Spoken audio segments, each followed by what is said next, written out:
কি হলো? আপনি আমাকে এভাবে চেপে ধরে মেরে ফেলতে চাচ্ছেন নাকি? শ্বাসকষ্ট দিয়ে? আমার কথা শুনে আশিক হতভম্ব হয়ে গেল। হয়তো সে আশা করেনি যে সে নিজের অজান্তে আমাকে শক্ত করে জড়িয়ে ধরবে। হয়তো এমনিতেই ভেবেছিল যে শক্ত করে জড়িয়ে ধরে আছে, কিন্তু সেদিকে আমার কষ্ট হচ্ছে সেটা হয়তো সে জানে না। তাই হয়তো এরকম হতভম্ব হয়ে গেল আমার কথা শুনে। আমিও কিছু না বলে লজ্জা পেয়ে একটু নিচের দিকে তাকিয়ে রইলাম। আসলে আমি বুঝতে পারিনি যে জড়িয়ে ধরার কারণে তোমার শ্বাসকষ্ট হচ্ছে। তাহলে এভাবে জড়িয়ে ধরতাম না। এটা কোনো সমস্যা না আমার, কিন্তু নিঃশ্বাস নিতে সমস্যা হচ্ছিল, তার জন্য বললাম। আরে তুমি আমাকে ছেড়ে দিলে কিসের জন্য? আচ্ছা, এখন ছেড়ে দিলাম।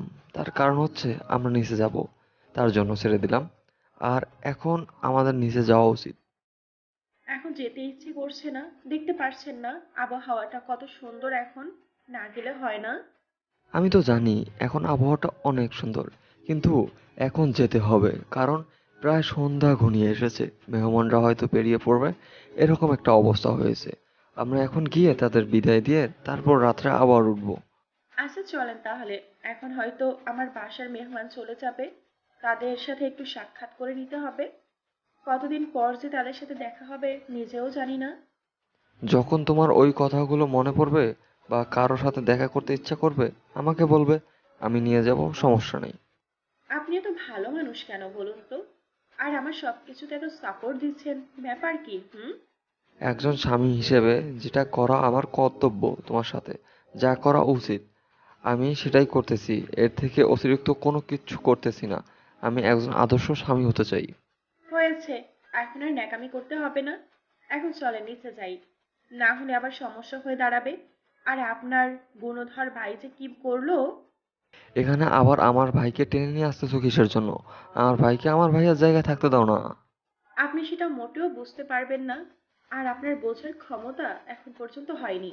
আপনি এসব নিয়ে কথা বলবেন না। এখন চলেন, আমাকে কোলে করে নিয়ে যাবেন আবার। আবার কোলে করে নিয়ে যেতে হবে আপনাকে? আমি এখন আমার কথা শুনে আশিক মনে হয় আকাশ থেকে পড়লো, এরকম একটা মনোভাব করে আমার দিকে তাকিয়ে রইলো। আমি বুঝতে পারলাম না এভাবে অবাক হওয়ার কি আছে। আমি কোনো কিছু না বলে আশিকের চোখের দিকে তাকিয়ে রইলাম, আর আশিক আমার চোখের দিকে তাকিয়ে রয়েছে। আমি বুঝতে পারলাম না আশিক এভাবে অবাক দৃষ্টিতে আমার দিকে তাকিয়ে আছে কেন। আমি চুপচাপ আশিকের দিকে এক দৃষ্টিতে তাকিয়ে রইলাম। বুঝতে পারতেছি না আমার এরকম হচ্ছে কেন। আমি তো বুঝতে পারছি না আমি এরকম হয়ে যাচ্ছি কেন।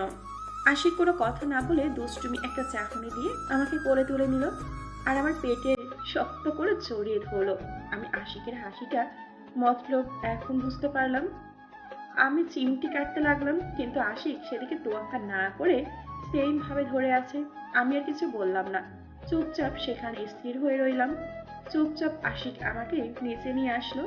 সবাই আমার দিকে তাকিয়ে আছে। আমার লজ্জা লাগছে, কারণ আমি ভেবেছিলাম হয়তো নামিয়ে দিবে, কিন্তু সেটা না দিয়ে সবার সামনে নিয়ে এসে নামিয়ে দিল। তারপর আমার দেবর্ষি আমার দিকে তাকিয়ে একটু চোখ মেরে দিল। তার মানে সে আমার বোনের সাথে কোনো কিছু গন্ডগোল করেছে, এটাই বোঝাচ্ছিল আমাকে। কিন্তু আমি এখন কিছু বলতে পারছি না, এখন তাকে শায়েস্তা করতে পারবো না। আগে মেহমান চলে যাক, তারপর তাকে শায়েস্তা করব। আমি তার দিকে রাগী দৃষ্টিতে তাকিয়ে রইলাম, সে যেন আর কখনো আমার বোনের পাশে না যায় সেজন্য। কিন্তু সে হেসে উড়িয়ে দিল। আমার প্রচুর মেজাজ গরম হয়ে যাচ্ছে। আমার বোন কিছু বুঝি না এসব বিষয়ে। কি করতেছো এসব তুমি? বুঝতেছি না। আর তোমার এরকম দেখাচ্ছে কিসের জন্য? সবার সাথে কথা বলা শেষ করো। কই, আমি তো ঠিক আছি। আর হ্যাঁ, সবার সাথে তো কথা বলতেছি। আর তুমি কি করতেছো? হুম। তুমি যাও গিয়ে তোমার মেহমানদের সাথে, আর না আমার সাথে আসো। আগে সবার বাসার মেহমানেরকে বিদায় দিয়ে আসি। আমি সেটা বলতে চাচ্ছি না, কিন্তু তুমি এভাবে ওই দিকে তাকিয়ে কি দেখতেছো বুঝতেছি না। এতক্ষণ ধরে ডাকাডাকি করতেছি। হয়েছে, এখন আর এইসব নিয়ে চিল্লাচিল্লি করতে হবে না। সবাই আমাদের দিকে তাকিয়ে আছে, এটা কিন্তু মাথায় রাখো। চলো এখন। এখন কি তুমি আমার সাথে ঝগড়া করবে নাকি বুঝতে পারতেছি না। এত ঝগড়া করার মুড আসে কেমনে তোমার? হয়েছে, এখনো ঝগড়া করতে পারবো না। চলো তো। এখন মাথা ব্যথা করতেছে, এমনিতেই এত গ্যাঞ্জাম শুনতে ইচ্ছে করে না। আমার মনে হয় শুনতে ইচ্ছা করে তুমি যেভাবে বলতেছো। এখন চলো সবাইকে বিদায় দিয়ে আসি, পরিবেশটা শান্তশিষ্ট করে নেই আগে। আমি একটা জিনিস বুঝতে পারছি না, তুমি সবসময় মেয়ে মানুষদের মতো সবসময় আমার সাথে ঝগড়া করো কিসের জন্য? হুম। এবার তুমি যাবে নাকি যাবে না সেটা বলো, আমি গেলাম, তাহলে তুমি থাকো। তারপর আশিক আমার সাথে কোনো কথা বলল না। সবাই আমার দিকে কেমন যেন তাকিয়ে আছে। আর আশিক কেমন যেন একটু রাগী দৃষ্টিতে আমার দিকে তাকিয়ে আছে। তাই আর কথা হলো না। এখন যদি এখানে দাঁড়িয়ে থাকি তাহলে আরো ঝামেলা হবে। আশিককে দেখে বোঝা যাচ্ছে আমি আশিকের সাথে এমনিতেই মজা করি, সেটা ঠিক আছে। কিন্তু সব সময় তো একটা মানুষের মুড এক থাকে না। তাই চুপ হয়ে গেলাম। আশিককে আমার সঙ্গে করে নিয়ে গিয়ে আমার যত মেহমান ছিল সবাইকে বিদায় দিয়ে তারপর চলে আসলাম। তারপর আশিক আমার হাত ধরে সবার সামনে নিয়ে গিয়ে আমাকে আবার পরিচয় করিয়ে দিল। তারপর আমি সবাইকে বিদায় জানিয়ে দিলাম। তারপর আমি আমার শাশুড়ি মায়ের কাছে চলে আসলাম। আমার শাশুড়ি মায়ের সাথে কথা বললাম। আমার শাশুড়ি মা আমাকে দেখেই বুঝতে পারছেন আমি আজকে অনেক ক্লান্ত, আর তার ছেলেও অনেক ক্লান্ত। তারপর তিনি আমাদের দুজনকে বলল যে রুমে গিয়ে রেস্ট করতে। আর কে কি বলে সেটা দেখার সময় নেই, কারণ আমাদের নাকি অনেক ক্লান্ত লাগতেছে বাহির থেকে দেখতেও। তাই তিনি আমাদের রুমে যেতে বলল। আমরা দুজনে কোনো কথা বললাম না সেখানে। তারপর চুপচাপ দুজনে রুমের ভেতর চলে আসলাম। অনেক ক্লান্ত লাগতেছে। আশিক রুমে এসে বিছানার উপর শুয়ে পড়ল, আর আমিও তার পাশে শুয়ে পড়লাম। রাগী রাজকন্যা, আপনার এত দিমাগ কেন? আমার সাথে কথা বলা যায় না? আপনার মতো কাজের ছেলের সাথে আমি কোনো কথা বলিনি। আপনাকে আমার সামনে দেখতে চাচ্ছি না। আর আপনি চলে যাবেন? একটু আগে কি করেছিলাম আপনার সাথে মনে নেই? এখন আবার আমাকে দিমাগ দেখাচ্ছেন? দেখেন, আপনার সাথে আমার কোনো ঝামেলা নেই। তারপরও কেন আপনি আমার সাথে এরকম করছেন বিষয়টা বুঝছি না। আপনার বোন কেমন একটু বলবেন? আমার একটু জানা দরকার ছিল। আমি বাড়ির কাজের লোক, জানার দরকার ছিল, তাই না? আপনাকে জানতে হবে না। আমার বোন যেমন তেমন থাকবে। আর আপনি যেহেতু বাড়ির কাজের লোক, আস্তে আস্তে জানতে পারবেন আমার বোন কেমন। সেটা তো দেখতে পারতেছি, কিন্তু আপনি এত রাগী সেজন্য? আপনাকে তো দেখে মনে হয় না আপনার ভেতর এত রাগ আছে। আপনার তো এত কথা শোনার দরকার নেই। আর আমি যেটা বলেছি সেটাই হবে। আপনি আমার সঙ্গে কখনো আসবেন না, এটা মেনে চলুন সবসময়। আমি কখনো কারো কথা শুনে চলতে পারি না। আমি আমার মতো চলতে থাকি, আর আপনার কথা শুনতে যাব কিসের জন্য? আমি এত কিছু শুনতে চাচ্ছি না। আপনাকে যেটা বলেছে সেটাই করবেন। আর আপনি কখনো আমার সামনে আসার চেষ্টা করবেন না, বা আমার সাথে কথা বলার চেষ্টা করবেন না। আমিও পছন্দ করি না এসব। আপনি পছন্দ না করেন তাতে আমার কি হয়েছে? আমার যেটা পছন্দ হয় আমি সেটাই করি। আর আপনার যা পছন্দ হয় না আপনি করবেন না, তার থেকে বিরত থাকবেন। আচ্ছা, আপনি এরকম কেন বুঝতে পারছি না আমি? আপনার সাথে কথা বলতেছি কেন এটাও তো আমি বুঝতে পারছি না। আমি এখন চলে যাচ্ছি, আর আপনি আমার সাথে আসবেন না। আচ্ছা, তাই নাকি? আমি যদি অন্য একটা ব্যবস্থা গ্রহণ করি তাহলে হয়তো আপনি আমার সাথে কথা বলবেন, তাই না? আরে মাথা মোটা গরম করবেন না। মাথা মোটা কোথাকার! আপনি আমার সাথে কথা বলবেন কিসের জন্য? আপনার সাথে আমার কথা বলতে ভালো লাগে তাই কথা বলবো। আর আপনার যদি সমস্যা হয় সেটা আপনার সমস্যা, একান্তই আমার না। দেখেন, আমি যেমন ভালো মেয়ে তেমন আমার খারাপ ব্যবহার আছে। আর আমি চাই না সেটা আপনাকে দেখাতে বিয়ে বাড়িতে। আমার যেহেতু বোনের বিয়ে, তাই আমি আপনাকে কিছু বলতেছি না, মান সম্মান রক্ষার খাতিরে।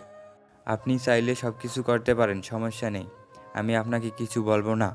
আপনার যত রাগ আছে, যত অভিমান আছে, সব কিছু আমাকে দেখাতে পারেন। আপনি কে? আপনাকে আমি এসব দেখাতে যাব? কিন্তু একটা কথা সবসময় মাথায় রাখবেন, আমাকে জ্বালাতন করার প্রচেষ্টা করবেন না, তাহলে কিন্তু ভালো হবে না। আমার রাগী মেয়েকে একদমই ভালো লাগে, কারণ তাদেরকে জ্বালাতন করতে অনেক ভালো লাগে। আমার লাইফে কোনো মেয়েকে পাওয়া হয়নি বা পাত্তা দেইনি, কিন্তু আপনাকে যেহেতু পাত্তা দিছি, এর একটা বিহিত করেই ছাড়বো। আপনি হাসালেন আমাকে। আপনি মেয়েদেরকে পাত্তা দিতেন না? চেহারাটা আয়নায় নিজেকে একবার দেখেছেন ভালো মতো? আমি ভালো করে জানি আমি দেখতে ভালো না, তার জন্যই তো মেয়েদেরকে পাত্তা দিই না, যাতে করে খারাপ ছেলের উপর নজর না দেয়। আপনার চাপাবাজি কি আপনি বন্ধ করবেন? আর আমাকে ডিস্টার্ব করা ছেড়ে দেবেন, নাকি আমি আমার আপুকে জানাতে বাধ্য হব? কেন আপনার আপুকে জানাতে যাবেন কিসের জন্য? আপনার জিজু কি হলো তাকে জানাবেন না এবার? আপনার সাথে আমার কথা বলে ভুল হয়েছে।